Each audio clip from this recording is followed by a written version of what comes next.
அடிக்கடி ஆண்டவர் சொன்னது என்ன தெரியுமா? பயப்படாத. உயிர் தெழுந்த இயேசு சொல்றார், பயப்படாத. அவர் சீஷர்கள்ட்ட சொன்னது, பயப்படாதீங்க. யோசுவாட்ட பயப்படாத. பயப்பட மட்டும் கூடாது. வாழ்க்கையில ஜெயிக்கணுமா? பக்கத்தில் பார்த்து சொல்லுங்க, வாழ்க்கையில ஜெயிக்கணுமா? ஆனா இன்னைக்கு என்னென்ன பயம்லாம் இருக்கு. கூகுள் பண்ணி பாருங்க. இன்னைக்கு சர்மன் முடிஞ்சதும் ஃபோபியாஸ்ன்னு போட்டு பாருங்களேன், காமெடியா இருக்கும். சிலருக்கு தரையை பார்த்தா பயம், சில கேஸுகளுக்கு தண்ணியை பார்த்தா பயம், சிலருங்களுக்கு அக்வா ஃபோபியா அதுக்கு பேர். இன்னொருத்தங்களுக்கு வந்துட்டு நல்ல ஹைட்டான இடத்துல உயரத்துலேருந்து பார்த்தா பயம், அதுக்கு பேர் ஒயரோஃபோபியா. தெரியல, அப்படி நிறைய எல்லா பேர்லாம் இருக்கு. இப்படி பலவிதமான பயங்கள். ஏன்னா இப்படிலாம் பயப்படுவாங்களா அப்படிங்கிற மாதிரிலாம் இருக்கு. தீயை பார்த்தா பயம், சேரை பார்த்தா பயம், இப்படி பல வெட்டுக்கிளியை பார்த்தா பயம், இந்த பள்ளிக்கிளியெல்லாம் பார்த்தா ரெப்டைலோஃபோபியா அப்படி ஒரு பயம். இப்படி பலவிதமான ஃபோபியாஸ் இருக்குது. ஆனால் ஆண்டவர் சொல்கிறாருங்க பாரு, பயப்பட மட்டும் கூடாது. ஏன்னா பயம் ஆண்டவர்கிட்ட வர்றதே இல்லை. இப்போ ஆண்டவர் எகோசை பார்த்து சொல்கிறாருங்க பாரு, பயப்படாத, யுத்தம் என்னுடையது அப்படிங்கிறார். சரி, இப்போ இதுதான் பேக்ரவுண்ட். அந்த வசனத்தை வாசிப்போம். 2 நாளாகமம் 20வது அதிகாரம் 14 16 வரை.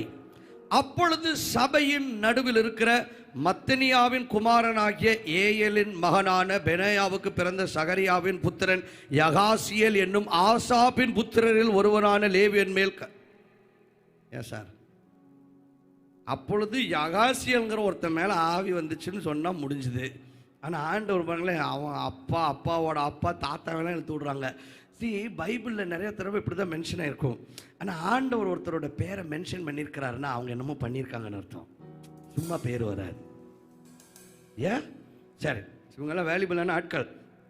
கர்த்தருடைய ஆவி இறங்கினதால் அவன் சொன்னது. சரி, இப்போ எல்லாரும் ராஜா கேட்டு வர்றார், ஆண்டவரே சாமி இப்படி வந்து எல்லாம் சண்டைக்கு வந்திருக்கானுங்க, என்ன பண்ணுறது அப்படின்னதும் இப்போ ஆவியானவர் யகாசியேல் அப்படிங்கிற ஒரு மனுஷன் மேலே இறங்குறார்.